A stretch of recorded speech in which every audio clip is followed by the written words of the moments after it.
কেউ যদি ইখলাসের সাথে এই জবান দিয়ে একবার কলেমা পাঠ করে, আল্লাহর নবী বলেন তার জীবনে কোনো গুনাহ থাকে না, সে ওই মুহূর্তে মারা গেলে সোজা বিনা হিসাবে জান্নাতে প্রবেশ করবে।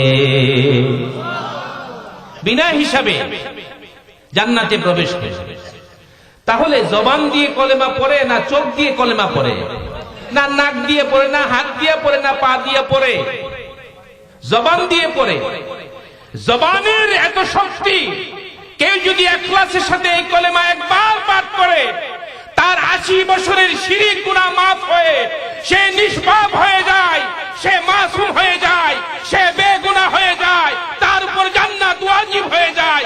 জবানের এত শক্তি, এত পাওয়া। পক্ষান্তরে বিপরীত দিকে একজন হাজী, একজন গাজী, একজন মুফতি, হতে পারে একজন শায়েখ, একজন পীর, 80 বছর 90 বছর পর্যন্ত আল্লাহরে ডাকছে, তাহাজ্জুদের নামাজ পড়ছে, ইশরাক পড়ছে, চাকর পড়ছে, আওয়াবিন পড়ছে, 5 ওয়াক্ত নামাজ তাকবীরে উলার সাথে পড়ছে, সব কাজই নেক কাজ করেছে, হজ করেছে, উমরা করেছে, মসজিদ বানিয়েছে, মাদ্রাসা বানিয়েছে, হাদিসের দর্শ দিয়েছে। কিন্তু মরার আগে যদি বলে দেয়ার ইজ এ নো আল্লাহ, তার আমল নামায় কি আর কোনো কিছু থাকবে? শুধু এতটুকু বলল, আল্লাহ বলতে কেউ নাই, এই পৃথিবীতে আল্লাহ বলতে কেউ নাই। কথা কি বেশি বলেছে? মাত্র সামান্য। পৃথিবীতে আল্লাহ বলতে কিছু নাই। এই 7 থেকে 8টা বর্ণযুগে একটা বাক্য সে উচ্চারণ করলো মুখ দিয়ে, সঙ্গে সঙ্গে কোরআন বলছে, হাদিস বলছে, তার অতীতের জীবনের সকল নেকি বরবাদ হয়ে গেছে। তাহলে কথার কি পাওয়ার বুঝে আসছে? কথার পাওয়ারের কারণে বেগানা নারী আপনার স্ত্রীতে পরিণত হয়েছে, কথার শক্তির কারণে আপনার স্ত্রী বেগানা নারীতে পরিণত হয়েছে, কথার শক্তির কারণে মুশরিক মুসলমান মুমিনে জান্নাতের মেহমান হিসাবে কবুল হয়েছে, কথার শক্তির কারণে একজন পীর মাশায়েখ ওলি আব্দুল গাউস কুতুব, সে এক জাহান্নাম তার উপর ওয়াজিব হয়ে গেছে, জাহান্নামী হয়ে গেছে।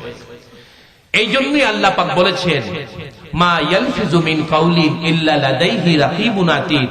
বান্দারে, কথা বলার আগে একটু চিন্তা ভাবনা করে বলবি। কিরামান কাতিবিন ইয়ালামুনা মা তাফআলুন। আপনি যা কিছু করেন, যা কিছু বলেন, সবকিছু লেখা হচ্ছে। এই জন্য আপনি ঢাকার সামনে বঙ্গভবনের সামনে একটা পথ আছে, সংসদ ভবনের সামনে একটা পথ আছে। এই পথটার নাম কি জানেন? রাজপথ। কি পথ? অনেক পাশ, মসৃণ।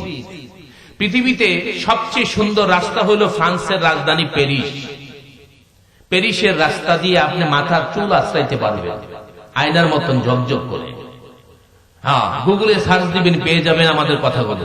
বন্ধুগণ, সুন্দর রাজপথ দিয়ে আপনি একটি ল্যান্ড ক্রুজার গাড়ি নিয়ে যাচ্ছেন, দামি গাড়ি, ল্যান্ড ক্রুজার অথবা লিমুজিন অথবা অন্য কিছু একটা। হ্যাঁ, 1.5-2 কোটি টাকা গাড়ির দাম। রাজপথ দিয়ে গাড়ি চালাচ্ছে, ড্রাইভার খুব প্রশিক্ষণ প্রাপ্ত, কিন্তু গাড়ির ব্রেক নাই। কি নাই?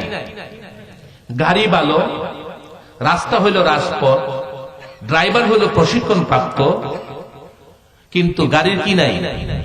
এখন বলেন, এই গাড়ির ড্রাইভার, প্যাসেঞ্জার, তারা কি তাদের গন্তব্যে পৌঁছার সম্ভাবনা আছে? আপনার এই দেহটা একটা গাড়ি, এই গাড়ির ভিতরে আল্লাহ রাব্বুল আলামিন আপনার জবানটাকে ব্রেক বানাইছে। এই ব্রেক যদি ঢিল থাকে, ব্রেক যদি ফেল হয়, আপনি জান্নাত থেকে এসেছেন কিন্তু আর জান্নাতে যেতে পারবেন না। আপনি পুলসিরাতে ছিটকে পড়ে জাহান্নামের অতল গহ্বরে চলে যাবেন। নাউযুবিল্লাহ বলেন। এই জন্য জবানে ব্রেক লাগাতে হবে। দেখেন যে হাদিসগুলো পড়েছি, আল্লাহর নবী এমনিতে বলেন নাই, তুমি যদি তোমার জবানকে সঠিকভাবে ব্যবহার করার নিশ্চয়তা দাও, আর 2 রানের মাঝখানে যে বিশেষ অঙ্গ আছে, গুপ্ত অঙ্গ, এটাকে যদি সঠিকভাবে ব্যবহার করার আমাকে নিশ্চয়তা দাও, আমি মুহাম্মদ হাতে ধরবো আর তোমার জান্নাতুল ফেরদৌসে নিয়ে যাও। তো এইটা তো অনেকেই ভালোভাবে হেফাজত করছে গুপ্ত অঙ্গকে, কিন্তু জবানকে হেফাজত করছে এরকম মানুষ খুঁজে পাওয়া মুশকিল, খুঁজে পাওয়া মুশকিল। সার দোকানে কি চলে? সবখানে কি চলে? রাজনীতির মঞ্চে কি চলে? ওয়াজ চলে না? চার দোকানে ওয়াজ চলে, কোরআন তালাওয়াত চলে। দেখেন আল্লাহর নবীর হাদিসগুলো আমরা একটা একটা করে বলি। আল্লাহর নবী বলেন যে মানুষ যত নেক কামাই করে অর্জন করে, বড় বড় নেকগুলো সবগুলো জবানের সাথে সম্পৃক্ত। কার সাথে? আপনি বলেন তো, আল্লাহর নাম, আল্লাহর নামের যে তসবিহ পড়েন, জিকির করেন, এটা কি কান দিয়ে করেন না জবান দিয়ে করেন? আচ্ছা, জিকির কি একটা বড় ইবাদত নয়? আচ্ছা বলুন তো, আপনি যে কোরআন তালাওয়াত করেন, এটা কি চোখ দিয়ে করেন, মুখ দিয়ে করেন না কান দিয়ে করেন? বিশেষ করে মুখ দিয়ে করেন। কি দিয়ে? একজন মানুষ অন্ধ, এমন হাফেজ পাওয়া যায় না? পাওয়া যায়। বা আপনারও যদি চোখ না থাকে, আপনি মুখস্থ সূরাগুলো পড়তে পারবেন, পারবেন কিনা? তাহলে কোরআন তালাওয়াত মুখ দিয়ে করা হয়। নামাজের ভিতরে যে ইমাম সাহেব কেরাত করে, কি মুখ দিয়ে করে না? আল্লাহু আকবার। দুরূদ শরীফ মুখ দিয়ে করে, সুবহানাল্লাহ। মানুষকে ওয়াজ নসিহত মুখ দিয়ে করে। দেখেন এইভাবে যত ভালো ভালো ইবাদত আছে, বড় বড় ইবাদত আছে, সবগুলো মুখের সাথে সম্পৃক্ত। ঠিক না বেটি? পক্ষান্তরে নবীজি বলেন বড় বড় গুনাহগুলো মুখের সাথে সম্পৃক্ত। বড় বড় ইবাদতগুলো যেমনি মুখ দিয়ে প্রকাশ পায়, মুখের সাথে সম্পৃক্ত, ঠিক তেমনি ভাবে বড় বড় গুনাহগুলো জবানের সাথে সম্পৃক্ত। কিভাবে? নবীজি বলেন সিবাবুল মুসলিমি ফুসুক, কোন মুসলমানকে গালি দেওয়া এটা হলো কবিরা গুনাহ। কোন মুসলমানকে গালি দেওয়া এটা কি সগীরা গুনাহ না কবিরা গুনাহ? আবার বলেন কবিরা গুনাহ। কবিরা গুনাহ কাকে বলে? কবিরা গুনার সংজ্ঞা হলো যেটা তওবা ছাড়া কখনো মাফ হয় না। তওবা ছাড়া। কবিরা গুনাহ দুই ধরনের। একটা হলো হকুল্লাহ, আল্লাহর হক যদি নষ্ট করে থাকেন তওবা করলে মাফ হবে। কিন্তু কবিরা গুনাহ কিছু আছে বান্দার হক, ওই বান্দার হক যদি নষ্ট করেন তাহলে তওবা করলে মাফ হবে না। যেমন আপনি জেলে মানুষ, খুব লক্ষ্য করেন, জেলে মানুষ না, ধরেন আপনার হাতের আংটিটা বাজারে গিয়ে হারিয়েছে, এখানে কোনো একটা বাজারে গিয়ে হারিয়েছে। যেই বাজারে আংটিটা হারিয়েছেন সেই বাজারে বিদ্যুৎ নাই। আপনি বাড়িতে এসে, ঘরে এসে 2-3টা লাইট জ্বাললেন, আলোকিত করলেন পরিবেশ। বিবি জিজ্ঞেস করতেছে কি ব্যাপার, এত লাইট জ্বাললা কেন? কারণটা কি? আমার আংটিটা হারাইছি তো, এটা খুঁজা দেখুন। বিবি বলতেছে কোথায় হারাইছো? তো বাজারে হারাইছি। তো এখানে খুঁজু কেন? আপনি বললেন বাজারে তো আর কারেন্ট নাই, লাইট নাই, অন্ধকারে কই খুঁজবো, এখানে আলো আছে, আলোর ভিতরে দেখা যাবে। হারাইলেন কোথায়, খুঁজলেন কোথায়? কি আংটি পাবেন? ঠিক কোন মানুষ যদি কোন মানুষের হক নষ্ট করে, আল্লাহর কাছে তওবা করলে আল্লাহ তওবা কবুল করবেন না, আল্লাহর কাছে মাফ চাইলে আল্লাহ মাফ করবেন না। এক হজের ঘটনা বলি, একটা হজের ঘটনা বলি। এক হাজী সাহেব সাফাতো কাঁদতেছে, আমরা বাংলাদেশি, সম্ভবত মুন্সিগঞ্জ বাড়ি। মারোয়া তো কাঁদতেছে, মুজদালিফায় কাঁদে, মিনাতে কাঁদে, তার কান্নাটা একেবারে বেশি। শেষ পর্যন্ত জিজ্ঞেস করা হলো, কি ভাই, আমরা তো সবাই কাঁদতেছি, আপনি এত কাঁদতেছেন, ব্যাপারটা কি? আপনার কান্না তো সীমা অতিরিক্ত। আমি কি সাদে কাঁদি? বিশেষ একটা কারণে কাঁদি। কি? বাতিজার আধা বিঘা জায়গা মাইরা দিচ্ছি, এটা মাপের জন্য একটা চেষ্টা করতেছি। কথা বুঝছেন? বাতিজার জায়গা মারছে। তখন উনি আলেম ছিলেন, যিনি আমাকে ঘটনা শোনালেন। উনি বলতেছেন যে আপনি তার জায়গা ফেরত দেন। ফেরত দিতে পারলে তো হয়তো আর কান্নাকাটির দরকার ছিল না। জায়গার দাম 10 কোটি। জায়গার দাম কত? চেষ্টা করতেছি এটা এখানে নি, আল্লাহ তো সজর মধ্যে সব গুনাহ মাফ করে দেয়। হ্যাঁ না, আপনি ভুল বুঝেছেন হাজী সাহেব। আল্লাহ হজের মধ্যে সব গুনাহ মাফ করে না। এমনকি নবীর জামানায় শহীদ হয়েছে সাহাবী, তারও গুনাহ মাফ হয় নাই। যদি সে কোন মানুষের হক নষ্ট করে থাকে, সমাজের চেহারা পাল্টে যাবে। আজকের আলোচনা যদি বুঝেন এবং আমল করেন, ভবিষ্যতে আপনার জীবন পাল্টে যাবে, আপনার সংসার, আপনার ব্যক্তিগত জীবন, আমাদের সবকিছু সুন্দর হয়ে যাবে। তো এই জন্য কবিরা গুনাহ দুই ধরনের, একটা হলো আল্লাহর হক, তওবা করলে মাফ হয়, আর একটা বান্দার হক। এই বান্দার হক হলো মানুষকে গালিগুলোজ করা। কি করা? আপনি একজনকে অন্যায়ভাবে গালি দিলেন, যতক্ষণ তার কাছ থেকে গালি দিলে সম্মান যায় না, আমি আপনাকে গালি দিলাম, কি আপনার সম্মান বাড়লো না কমলো? তা আমি যে আপনার সম্মানটা নষ্ট করলাম, এটা কবিরা গুনাহ। এক মুসলমান আরেক মুসলমানকে ইজায়ে মুসলিম কি হারাম আছে, এক মুসলমান আরেক মুসলমানকে কষ্ট দেওয়া এটা হারাম। হ্যাঁ, এই জন্য ওই মুসলমানের কাছ থেকে মাপ নিতে হবে। বন্ধুগণ দেখেন, আল্লাহর নবী বলেন লা ইয়াদখুলুল জান্নাতা কাত্তার, চুগলখোর জান্নাতে যাবে না। এখন বলেন, চুগলি কি জবান দিয়ে করে না কান দিয়ে করে? শুধু জবানের কথা বলবো আজকে, আর কিছু না। চুগলি কারে কো? স্বাস্থ্য ভাইয়ের কথা মামতো ভাইয়ের কাছে লাগায়, মামতো ভাইয়ের কথা স্বাস্থ্য ভাইয়ের কাছে লাগায়, দুই আপন ভাইয়ের মধ্যে চুগলি করে বাস ঘটনা একটা বাজায় দেয়। স্বামী স্ত্রীর মধ্যে চুগলি করে, চুগলখুরি বুঝেন তো? এটা আপনাদের ভাষায় বুঝে আসে তো? বা স্বামী স্ত্রীর মধ্যে একটা দ্বিধা দ্বন্দ্ব, একটা সংঘাত, একটা ঝগড়া বাজায় দেয়। আল্লাহর নবী বলেন এই সকল মানুষ জান্নাতে যাবে না। এই হাদিসের তৌজির মধ্যে লেখে, সে যদি হাজি হয়, গাজী হয়, যত বড় আমেলদার হোক না কেন, এই চুগলখুরির শাস্তি ভোগ করার পরে সে জান্নাতে যাবে। এটার শাস্তি আগে ভোগ করতে হবে। আপনি চিন্তা করছেন কত বড় মারাত্মক জিনিস? এই চুগলখুরিও আমরা জবান দিয়ে করি। কি দিয়ে করি? জবান দিয়ে করি। এই জবান দিয়ে আরেকটা কাজ করি।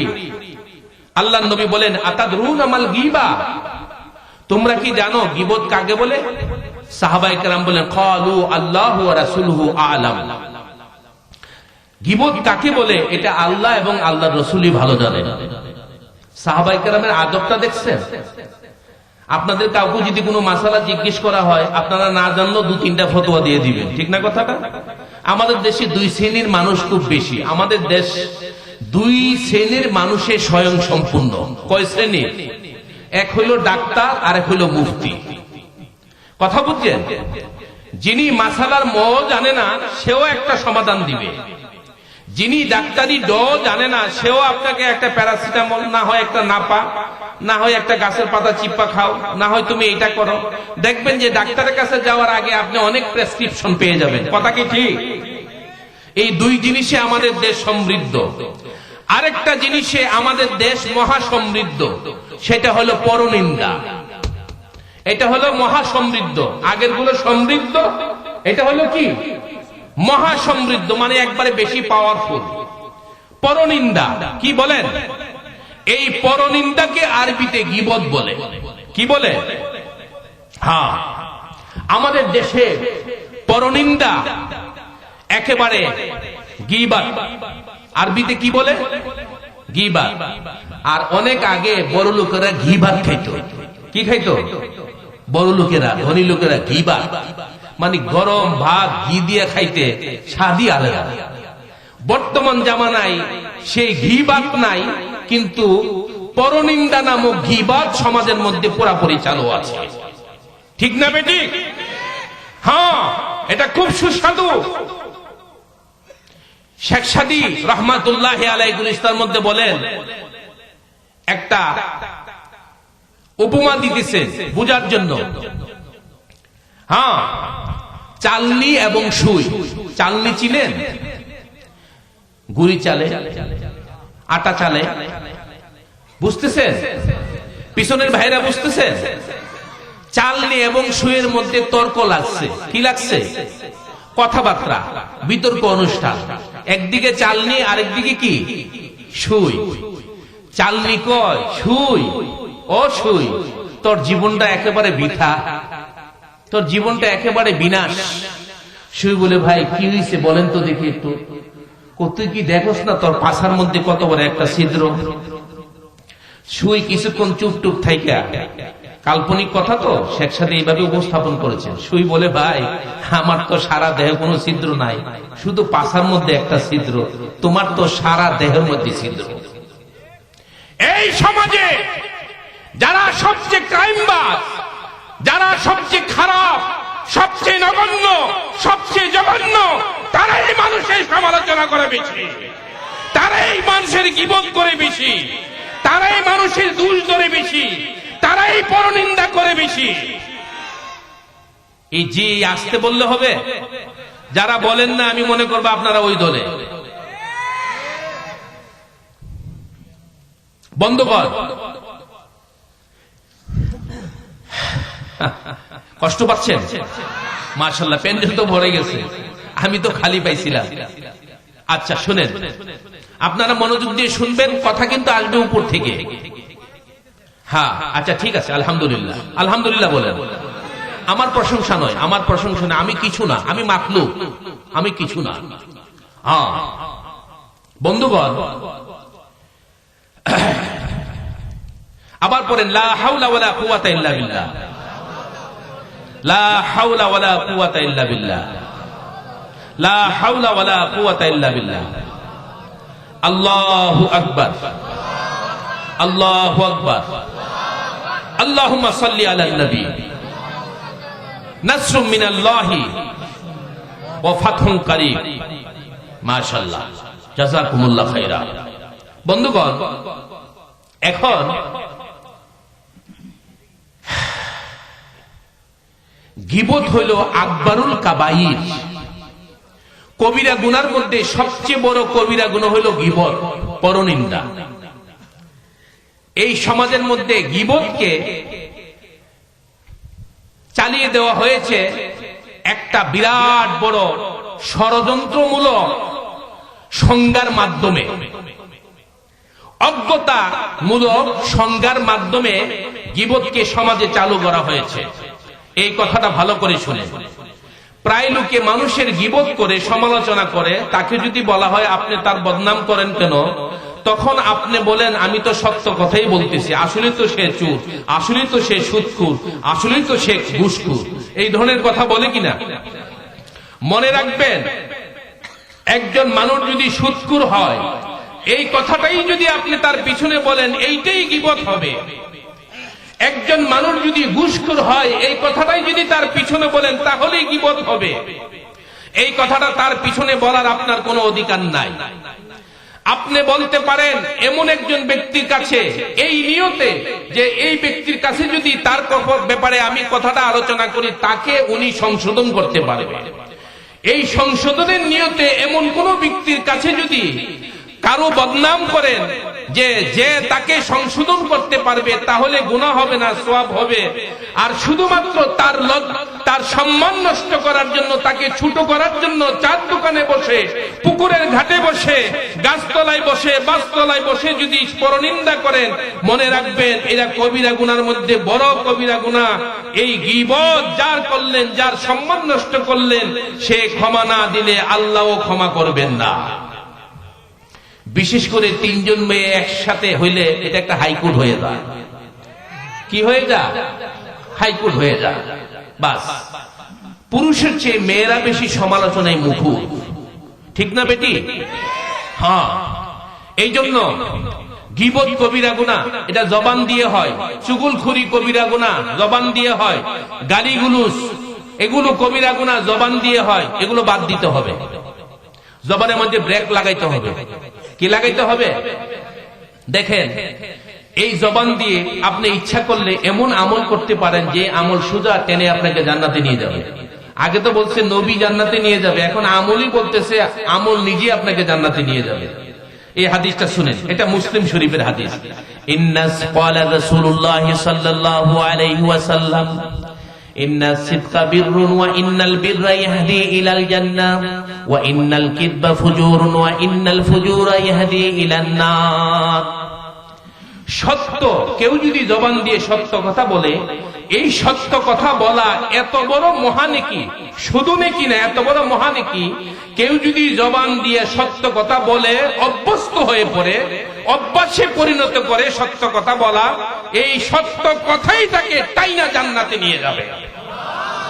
পক্ষান্তরে কেউ যদি মিথ্যা বলে অভ্যস্ত হয়ে যায়, তার আর কোনো বদ আমল লাগবে না, আর কোনো গুনাহ লাগবে না, এই মিথ্যাই তাকে টেনে টেনে জাহান্নামে নিয়ে যাবে। হিফজুল লিসান নামক অধ্যায়ের বুখারী এবং মুসলিম শরীফের মধ্যে হাদিসটা আছে। এখন দেখেন, একটু চিন্তার জন্য আপনাদের, ওই যে বললাম না, সুপ্ত বিবেক জাগ্রত করার জন্য, ঘুমন্ত বিবেক জাগিয়ে তোলার জন্য কথাগুলো আমি মুযাকারা করছি, আলোচনা করছি, একটু ভাবার জন্য। এই জবান কি আল্লাহ মিথ্যা জানেন? মিথ্যা সাক্ষীর মাধ্যমে কত নিষ্পাপ লোকের ফাঁসি হয়েছে এই পর্যন্ত। তো মিথ্যা সাক্ষীটা কি চোখ দিয়ে দিছে, কান দিয়ে দিছে, কি দিয়ে দিছে? চিন্তা করছেন? এই মিথ্যা সাক্ষীর কারণে কত নিষ্পাপ মানুষের ফাঁসি হয়েছে, কত আলেমের ফাঁসি হয়েছে। কি হবে তাদের উপায়? তারা তো জান্নাতে চলে গেল। অন্যায় ভাবে না হক, অন্যায় ভাবে কাউকে খুন করলে সে জান্নাতে চলে যায়। আর আপনি অন্যায় ভাবে কাউকে খুন করলে, যদি এটাকে আপনি হালাল মনে করেন, তাহলে আপনার বউ তালাক হবে, আপনি মুরতাদ হয়ে যাবেন। কোরআনের চূড়ান্ত ফয়সালা, হাদিস নয়, ডাইরেক্ট কোরআনের আয়াত। আমি ওইদিকে যেতে পারছি না। আপনি যদি অন্যায় ভাবে কাউকে খুন করে এটাকে হালাল মনে করেন, বৈধ মনে করেন, আপনি কাফের হয়ে গেলেন, আপনি মুরতাদ হয়ে গেলেন, ইসলাম থেকে বের হয়ে গেলেন, আপনার স্ত্রীর সাথে বৈবাহিক সম্পর্ক নষ্ট হয়ে গেল, তারপরে যা বাচ্চা হইব সব হারামজাদা। বন্ধুগণ, এই জন্য জবান নিয়ে একটু ভাবেন, একটু চিন্তা করেন। আমরা অনেক সময় অনেকের সাথে শত্রুতা পোষণ করি, বিশেষ করে মহল্লায় পাড়ায় থাকলে এটা হয়, হয় না? অনেকের সাথে অনেকের শত্রুতা থাকে, থাকতে পারে। হাযা ইউমকিন আইজান, এটা সম্ভব, এটা আমি অসম্ভব মনে করি না। কিন্তু নবীর হাদিসটা শুনেন, লা তুযহিরি শামাতাতা লিয়া আখি ফায়ারহামুল্লাহু ওয়া ইয়াবতালি। হুজুর পাক সাল্লাল্লাহু আলাইহি সাল্লাম তিরমিজির মধ্যে এই হাদিসটা বলেন, তুমি কারো সাথে দুশমনি রাখছো বা শত্রুতা পোষণ করছো, বা সে তোমার সাথে শত্রুতা পোষণ করছে, তোমার শত্রু হঠাৎ করে গাড়ি অ্যাক্সিডেন্ট করে দুইটা পা ভেঙে গেল, হতে পারে না? নবী বলেন তুমি খুশি হইও না। কি হইও না? কিন্তু আপনি কি করলেন? চার দোকানে বসে শুনছো, হে করিম সাহেবের দুইখানা পা গেছে, এখন মজাটা বুঝুক, খুব লাফালাফি করত। এই যে আপনি মজা উড়াইতেছেন চার দোকানে আর খুশি হইলেন, আল্লাহ পাক বলতেছেন আমার কাছে এই কুওয়াত আছে, শক্তি আছে, আমি তার দুইটা পা ভালো করে দিতে পারি। আর তোমার মুসলমান ভাইয়ের বিপদে তুমি হাসলে, খুশি হলে, আনন্দ উদযাপন করলে, আমি আল্লাহ তাআলা অচিরেই তোমাকে সেই মুসিবতে গ্রেফতার করার সম্ভাবনা আছে। এই জন্য দুশমনও যদি মুসিবতে পড়ে হাসবেন না, খুশি হবেন না, মজা উড়াবেন না, মনে থাকবে? বন্ধুগণ, খুব খেয়াল করেন, দুইটি গ্রামের মধ্যে ঝগড়া হয় কখন? কিছু লোক আছে দুই জবানওয়ালা, দুই জবানওয়ালা। আল্লাহ নবী বলেন, মান কানা দা ওয়াজহাইন ফিদ দুনিয়া কানা লাহু ইয়াউমাল কিয়ামা লিসানুম মিন নার। এই হাদিসটা দারুনী শরীফের মধ্যে আছে। অর্থাৎ এই গ্রামের বদনাম গিয়ে ওই গ্রামে করে যে তারা তো তোমাদেরকে মারবো, প্রস্তুতি নিতেছে, হ্যাঁ, ওই গ্রামের বদনাম এসে এই গ্রামে করে। এইভাবে দুই গ্রামের মধ্যে ঝগড়া লাগায়, দুইটা গোষ্ঠীর মধ্যে ঝগড়া লাগায়, তাদেরকে বলে দুই জবানওয়ালা। কয় জবানওয়ালা? আল্লাহ রাসূল বলেন কিয়ামতের ময়দানে এই দুই জবানওয়ালা দুই গ্রামের মধ্যে, দুই পরিবারের মধ্যে, দুই গোষ্ঠীর মধ্যে, বংশের মধ্যে, দুইজনের ভিতরে যারা দুমুখী, দুই মুখলা সাপের মতো ব্যবহার করে, নিজের জবানকে এইভাবে ফাসাদ সৃষ্টি করে, আল্লাহ তাআলা রাসূল বলেন তাদেরকে হাসরের ময়দানে একটা আগুনের জিহবা উপহার দেওয়া হবে। কিসের জিহবা? কেমন হবে? এক টুকরা লাল আংরা, আঙ্গারা, একটা আংরা, যদি লাল আংরা বুঝুন তো, একটা কয়লা লাল টক টক টক টক টক টক, একটা যদি আপনার জিহ্বার মধ্যে রেখে দেওয়া হয় কেমন লাগবে? আর আপনার পুরা জিহ্বাটাই যদি আগুনের হয়, আর এটা দুনিয়ার আগুন না জাহান্নামের আগুন, কত কষ্ট হবে? এই শাস্তি ওই ব্যক্তির জন্য। এই স্বভাব যদি আমাদের মধ্যে থাকে, এটা পরিহার করতে হবে। কি করতে হবে? পরিহার করতে হবে। এই জন্য বন্ধুগণ, এই জবান দিয়ে আমরা জিকির করব। কি করব? হ্যাঁ, দুরূদ পড়ব, কোরআন তেলাওয়াত করব, দ্বীনের দাওয়াত দিব, হ্যাঁ, মানুষকে সৎ উপদেশ দিব, বাতিলের বিরুদ্ধে বলিষ্ঠ কণ্ঠস্বর হয়ে এই জবান দিয়ে বাতিলের বিরুদ্ধে আওয়াজ তুলব। এই জবান বাতিলের পক্ষে ব্যবহারের জন্য আসে নাই। আমাদের দেশে অনেকেই বলে আমরা দেশ স্বাধীন করেছি, বাক স্বাধীনতা পেয়েছি, বলে না? এই বাক স্বাধীনতা, আমাদের দেশের যে সংবিধান আছে, সংবিধানের অনেক ধারা আছে, এর ভিতরে একটা ধারা হলো এটা, এই দেশে ইসলাম হলো রাষ্ট্রীয় ধর্ম। কি? বিসমিল্লাহ, এটা সংবিধানে সিদ্ধ, সংবিধানকৃত।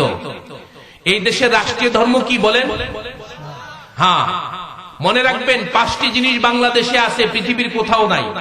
মক্কাতেও নাই, মদিনাতেও নাই। আমি এই কথা বলে মক্কা মদিনার থেকে বাংলাদেশকে বড় করছি না, আমার কথাটা বোঝার চেষ্টা করবেন। আবু বকর রাদিয়াল্লাহু তাআলা আনহু সব সাহাবী থেকে শ্রেষ্ঠ ছিল, কোনো সন্দেহ আছে? কিন্তু হানজালা রাদিয়াল্লাহু তাআলা আনহুর গোসলটা কিন্তু আসমানে ফেরেশতারা করেছিলেন। এই গুণ কিন্তু আবার আবু বকর রাদিয়াল্লাহু তাআলা আনহুর মধ্যে নাই। আছে? আবু বকর রাদিয়াল্লাহু তাআলা আনহু ওমর রাদিয়াল্লাহু তাআলা আনহুর চেয়ে শ্রেষ্ঠ ছিলেন, কোনো সন্দেহ আছে? কিন্তু কোরআন হাদিস গবেষণা করে, তাফসীরি কিতাব গবেষণা করে আমরা জানতে পারি ওমর রাদিয়াল্লাহু তাআলা আনহুর মানসা মোতাবেক, ইচ্ছা মোতাবেক কোরআনে 24 জায়গায় আয়াত আল্লাহ পাক নাজিল করেছেন। এই গুণ কিন্তু আবার আবু বকর রাদিয়াল্লাহু তাআলা আনহুর মধ্যে নাই। তাই না কথাটা? কোন কোন দিক দিয়ে এক একজন এগিয়ে আছে, কথা বুঝেন? কোন কোন দিক দিয়ে এক একজন কি আছে? কোন প্রসঙ্গে কথাটা বলতেছিলাম, কে বলতে পারবেন বলেন তো দেখি? বাংলাদেশ, সৌদি আরব থেকে কোন কোন দিক থেকে আমাদের দেশ এগিয়ে আছে। 1 নম্বর, বিশ্ব ইজতেমা কোথায় হয়? সৌদি আরব না বাংলাদেশে? পৃথিবীর আর কোন দেশে বিশ্ব ইজতেমা হয়? বাস, পাইলেন তো? 2 নম্বরে, ভৌগোলিক অবস্থানের দিক থেকে বাংলাদেশ যতটা বড়, এতটুক জায়গার ভিতরে এত অধিক মসজিদ পৃথিবীর আর কোন দেশে নাই। কথা বুঝতে হবে। 3 নম্বরে, এত ছোট দেশের ভিতরে এত পরিমাণ আলেম আর কোন দেশে নাই। 4 নম্বরে, এত ছোট দেশের ভিতরে এত পরিমাণ হাফেজে কোরআন আর কোন দেশে নাই। 5 নম্বরে, এত ছোট দেশের ভিতরে এত মাদ্রাসা আর কোন দেশে নাই। এই 5টা দিক থেকে বাংলাদেশ শ্রেষ্ঠ। সুতরাং যেই বাংলাদেশ স্বাধীন করতে গিয়ে 96 জন মুসলমান শাহাদত বরণ করেছেন, 4 জন ছিলেন হিন্দু উপজাতি, তারা ছিল 4 জন, আর 96 থেকে 97% মুসলমান এই দেশ স্বাধীনতা অর্জনের জন্য প্রাণ বিসর্জন করেছেন। এই দেশে আল্লাহর বিরুদ্ধে কথা বলা হবে, এই দেশে রাসূলের বিরুদ্ধে কথা বলা হবে, এই দেশে কোরআনের বিরুদ্ধে কথা বলা হবে, এই দেশে হাদিসের বিরুদ্ধে কথা বলা হবে, এই দেশে আল্লাহু আকবার দড়ির বিরুদ্ধে কথা বলা হবে, এই দেশে আলেম উলামাদেরকে বিচারহীনভাবে, নিষ্ঠুরভাবে নির্যাতন করা হবে। এটা মেনে নেওয়া যায় না, এটা মেনে নেওয়া যায় না, মেনে নেওয়া যায় না। আমার সাথে একমত কিনা বলেন? এই জন্য বন্ধুগণ, আমি বলতে চাই, আমরা ইচ্ছা করলে আমাদের জবানটাকে ভালোভাবে ব্যবহার করতে পারি, পারি না? একটা বুড়ির কিচ্ছা বলবো, এটা বলি শেষ করে দিই। না না, প্যান্ডেল ভরে গেছে, আমি আশা করি নাই কখনো প্যান্ডেলটা ভরবে, তারপরও আমি ছেড়ে দিব খুব তাড়াতাড়ি। কয়টা বাজে বলেন তো? 11:20 না? আমি 11:40 ভিতরে শেষ করার চেষ্টা করবো ইনশাআল্লাহ। না না না, 12টা না, 12টা না। আচ্ছা শুনেন, আলহামদুলিল্লাহ, এই বুড়ির গল্পটা একটু ভালো করে শুনেন। আব্দুল্লাহ বিন মুবারক রহমাতুল্লাহি আলাইহি নামে একজন ব্যক্তি ছিলেন। উনি অনেক বড় আলেম, বলেন সকলে, অনেক বড় এবং ওলি, এবং কি অলি, অনেক বড় অলি। আব্দুল্লাহ বিন মুবারক, ওনার নাম হলো আব্দুল্লাহ, ওনার আব্বার নাম হলো মুবারক। এখানে ছোট্ট একটা কথা বলি, সারা জীবন হয়তো কথাটা দিলের মধ্যে থাকবে। যদি পিতা যদি হালাল খাবার খায়, আর পিতা যদি তার চরিত্রকে হেফাজত করে, পিতা যদি ভালো মুত্তাকি হয়, পরহেজগার হয়, মা যদি ভালো মুত্তাকি হয়, পরহেজগার হয়, সেখান থেকে আব্দুল কাদের জিলানীর মতন সন্তান বের হয়, জুন্নুন মিসরির মতন অলি বের হয়। কথা বুঝেন? আপনি ডুমুরের বীজ রোপণ করবেন, ডুমুর গাছ ছিলেন, ডুমুরের বীজ রোপণ করবেন আর আপেলের জন্য আশা করবেন, এটা চরম বোকামি ছাড়া আর কিছুই নয়। আপনার চরিত্র নষ্ট, আপনার স্ত্রীর চরিত্র নষ্ট, আর আপনি হাফেজে কোরআন আশা করবেন, আব্দুল কাদের জিলানী আশা করবেন, এটা নিরাশা আর হতাশা আর আকাশ কুসুম কল্পনা ছাড়া আর কিছুই নয়। ঠিক না বেটি? এই জন্য আজও আব্দুল কাদের জিলানী পৃথিবীতে আসতে পারে, আজও জুন্নুন মিসরির জন্ম হতে পারে, আজও শাহজালালের জন্ম হতে পারে, আজও বাংলাদেশে এই পৃথিবীতে শাহ পরাণ আসতে পারে, শাহ মাকদুম আসতে পারে, শাহ আমানত আসতে পারে। যদি শাহ আমানতের মতন, শাহ মাকদুমের মতন, শাহ জালালের মতন, শাহ আব্দুল কাদের মতন একজন মা পৃথিবীতেও আমরা পেয়ে যাই, তাদের পিতার মতন যদি একজন পিতা পেয়ে যায়, কি আমার সাথে একমত না দ্বিমত? এই জন্য সেরকম যদি হতে চান, সর্বপ্রথমে আপনার ব্রেক কষতে হবে জবানে। কোথায় ব্রেক লাগাইতে হবে? জবানে। জবানে ব্রেক দিতে হবে। قد أفلح المؤمنون الذين هم في صلاتهم خاشعون والذين هم عن اللغو معرضون। আমি এই 18 পারা সূরা আল মুমিনুন প্রথম পৃষ্ঠার 3 নম্বর আয়াতটা একেবারে মাহফিলের ওয়াজের শেষে বলছি, এখন তেলাওয়াত করে নিলাম। বুড়ির কথাটা শুনে, এই মুবারক মানে আব্দুল্লাহ বিন মুবারক, আব্দুল্লাহর বাবা, ওনার নাম মুবারক। কথা কি বুঝতেছেন? মুবারক রহমাতুল্লাহি আলাইহি একটা আঙ্গুর বাগানের চাকর ছিল, কেয়ারটেকার ছিল। কি ছিল? একদিন মালিক, আজকে যেমন সম্ভবত পূর্ণিমা, সম্ভবত আজকে পূর্ণিমা হতে পারে, দেখলাম চাঁদরা একবারে মাগরিবের পরপরে উঠে গেল। আচ্ছা যাই হোক, পূর্ণিমার রাতে মালিক আঙ্গুর বাগানে গিয়েছে, একেবারে ঢুল টুল নিয়ে, 2 তারা 3 তারা 5 তারা 6 তারা যত তারা আছে সবকিছু নিয়ে গান বাদ্য করবে আর আঙ্গুর খাবে মালিক। কথা বুঝেন? বললেন, মুবারক, আব্দুল্লাহর বাবা, খুব খেয়াল করবেন, মুবারক কত বছর ধরে আমার বাগানে চাকরি করো? আজকে 36 বছর হয়ে গেছে। তাহলে তো বাগান সম্পর্কে তুমি ভালোই দায়িত্ব পালন করছো, তাই না? বলে, আমি চেষ্টা করছি। ঠিক আছে, দেখো আমার বন্ধু বান্ধব সকলকে নিয়ে আসি, মিষ্টি আঙ্গুর নিয়ে আসো। কি আঙ্গুর নিয়ে আসো? ভালো আঙ্গুর নিয়ে আসো। আমাদের দেশে যেরকম টক আম আছে, মিষ্টি আম আছে, আবার টক মিষ্টি আছে, ভ্যারাইটিস, বিভিন্ন প্রকারের আঙ্গুরেরও ভ্যারাইটিস আছে, বিভিন্ন ক্লাসিফিকেশন আছে আঙ্গুরের মধ্যে, অনেক প্রকার আছে। বন্ধুগণ, আব্দুল্লাহ বাবা মুবারক রহমাতুল্লাহ আলাইহি, উনি প্রথম আঙ্গুর আনলেন, এক থুকা মালিকে মুখে দিলেন, বললেন, কি আনলা এটা? টক। এটা কি? এইভাবে 7 বার আঙ্গুর আনলেন, একবারও মিষ্টি আঙ্গুর আনতে পারলেন না। কয়বার করলেন এইভাবে? কিন্তু একবারও মিষ্টি আঙ্গুর আনতে। তখন মালিক বলেন, তুমি কি করলা? এই 36 বছর কি দায়িত্ব পালন করলা? তোমাকে সকলে বলে তুমি পরহেজগার বুজুর্গ, তুমি আমানতদার, তুমি কি করলা? তখন দাঁড়িয়ে দাঁড়িয়ে কাঁদতেছে, কোনো কথা বলে না। না, আজকে তোমার কঠিন বিচার হবে। এর কারণটা কি বলো তুমি? কেন তুমি আমাকে মিষ্টি আঙ্গুর দিতে পারলে না? যদি সঠিক কারণ দর্শাতে না পারো, তোমার শাস্তি অবধারিত, কঠিন শাস্তি দেওয়া হবে। তখন তিনি বললেন যে একটি বিষয় আমার মধ্যে, বাইনি ও বাইনাল্লাহ, আমার মধ্যে আল্লাহর মধ্যে একটি জিনিস মখফি ছিল, গোপন ছিল। আজকে আমি যেহেতু বিচারের কাঠগড়ায় দাঁড়িয়ে গিয়েছি, এখন না বলে আর পারছি না, উপায় নাই। বলে, মালিক, আপনার বাগানে অনেক পাখি আসে আঙ্গুর বাগানে, ঠুকুর দিয়ে আঙ্গুরের কিছু অংশ খায় আর কিছু অংশ নিচে পড়ে।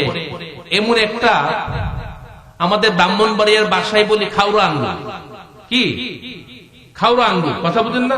মানে কিছু অংশ খাওয়া হয়েছে। হ্যাঁ, তো এমন একটা আঙ্গুরও আমি কোনোদিন আমার জিহ্বাই দিয়ে দেখি নাই। যেটা পাখি কিছু খেয়ে ফেলেছে, নিচে পড়েছে, এটা তো নষ্ট হয়ে যাবে, নষ্ট হয়েই যাবে। এটা কেউ কিনবেও না, বিক্রিও করা যাবে না, কেউ নিবেও না। এমন একটা আঙ্গুর পর্যন্ত 36 বছরে আমি জিহ্বাই লাগাই দেখি নাই। কিভাবে বলবো কোন গাছের আঙ্গুর মিষ্টি? ওনার ছেলে হলো আব্দুল্লাহ।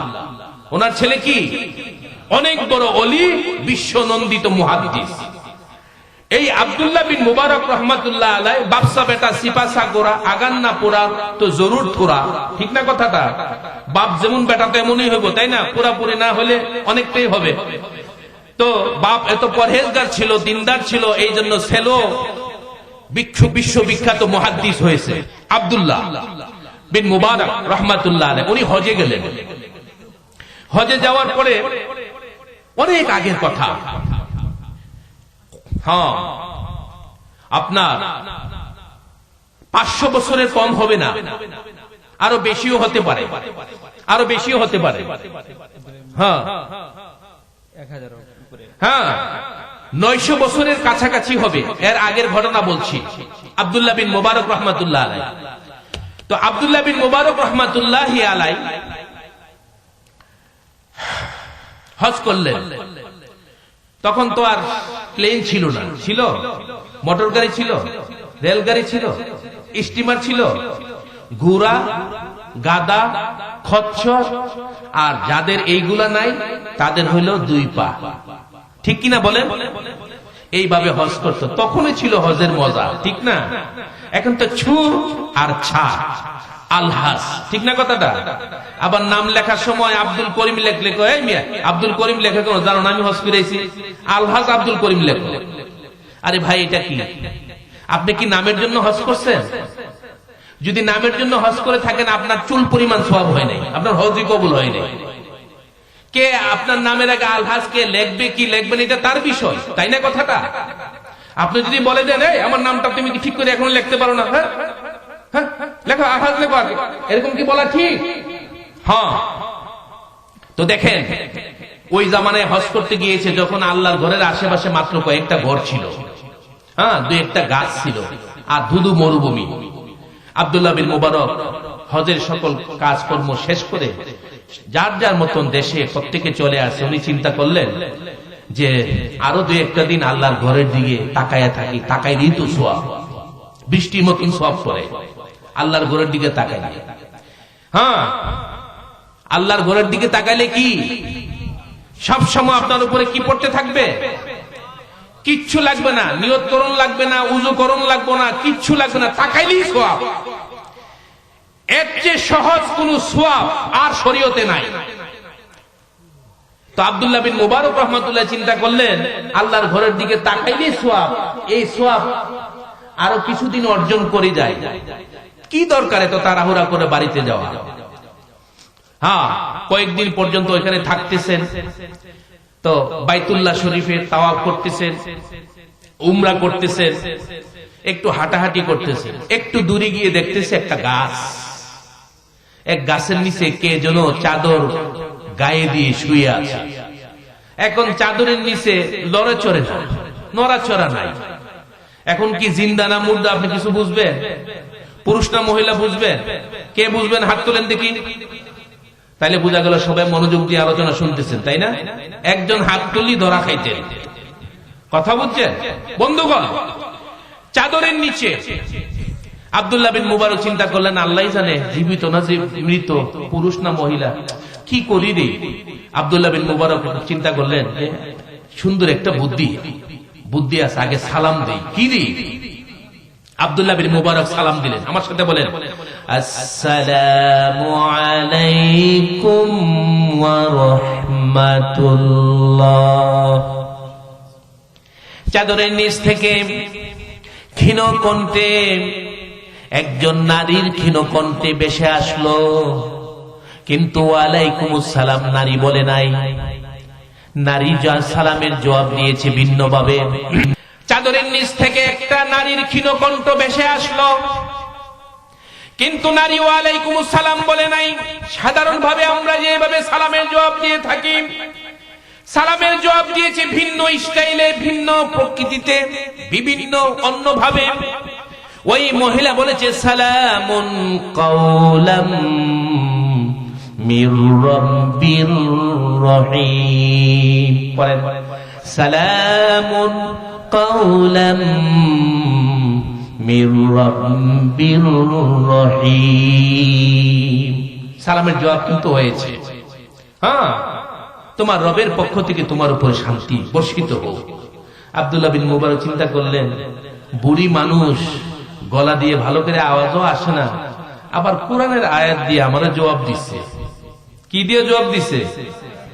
বাহ বাহ, পাওয়ার তো কম না। আব্দুল্লাহ বিন মুবারক করে, বুড়িমা বুঝতে পারছে আপনি নারী এবং জীবিত আছেন, এখন কয়দিন ধরে এখানে আছেন? আব্দুল্লাহ বিন মুবারক দ্বিতীয় প্রশ্ন করলো, কয়দিন ধরে আছেন? বুড়ি বলে সালাসা লায়ালিন সাবিয়া। ও আল্লাহর বান্দা, 3 রাত্র 3 রজনী অতিক্রান্ত হয়ে গেল, আমি এইখানে পড়ে আছি। আব্দুল্লাহ বিন মুবারক ঘটনাটা কি? দ্বিতীয় জগৎ কোরআনের আয়াত দিয়ে দিল। হ্যাঁ, বুড়ির তো পাওয়ার আছে। দ্বিতীয় প্রশ্নের জবাব কি দিয়ে দিছে? আপনারা আমি যে কোনো একটা প্রশ্ন করলে কোরআনের আয়াতে উত্তর দিতে পারবেন? তো আব্দুল্লাহ বিন মুবারক তো তার মনে যা চাচ্ছে তাই বলতেছে, তাই না কথাটা? আব্দুল্লাহ বিন মুবারক একটু মনে করেন আমার মতই নড়চড়ে বসছে আর কি। বুড়ি কি খেলা শুরু করলা? আমি যে তোমারে কত প্রশ্ন করবো, কয়টা তুমি কোরআনের আয়াত দিয়ে উত্তর দিবা? কত বিদ্যুটি প্রশ্ন করব তোমাকে, কত জটিল কঠিন প্রশ্ন করব। এবার আব্দুল্লাহ বিন মুবারক বলে, বুড়িমা সবাই তো যার যার বাড়িতে হজ করে চলে গেছে, আপনি এখানে পড়ে রয়েছেন কেন? আপনি এখানে চাদর মুড়ি দিয়ে শুয়ে আছেন কেন? কারণটা কি? বুড়ি বলে, ও মাইয়ুদলিলিল্লাহু ফামা লাহু মিন হাদ। বুড়ি বলে দেয়, ও আল্লাহর বান্দা, তুমি কি জানো না আল্লাহ পাক কালামে পাকে বলে দিয়েছেন, আল্লাহ বলেছেন আমি যদি কারো পথ ভুলাইয়া দিই, পথের সন্ধান তাকে কেউ দিতে পারে না। অর্থাৎ তুমি বুঝে নাও আমি বুড়ি মানুষ, কোন দিক থেকে আসলাম, আমার বাড়ি কোন দিকে ভুলা গেছি, এই জন্য শুয়ে রইছি। যদি কেউ আমার আপন জন এসে আমাকে তালাশ করে খুঁজা নিবে, আমি আন্দা দুন্দা কই যাব। কথা বুঝেন না? আব্দুল্লাহ বিন মুবারক এবার নিশ্চিত হলেন যে না, বুড়িরে যাই প্রশ্ন করি বুড়ি কোরআনের বাইরে আসবে না, কারণ এই পর্যন্ত 3টা প্রশ্নের জবাব কোরআন দিয়ে দিয়েছে। সুবহানাল্লাহ।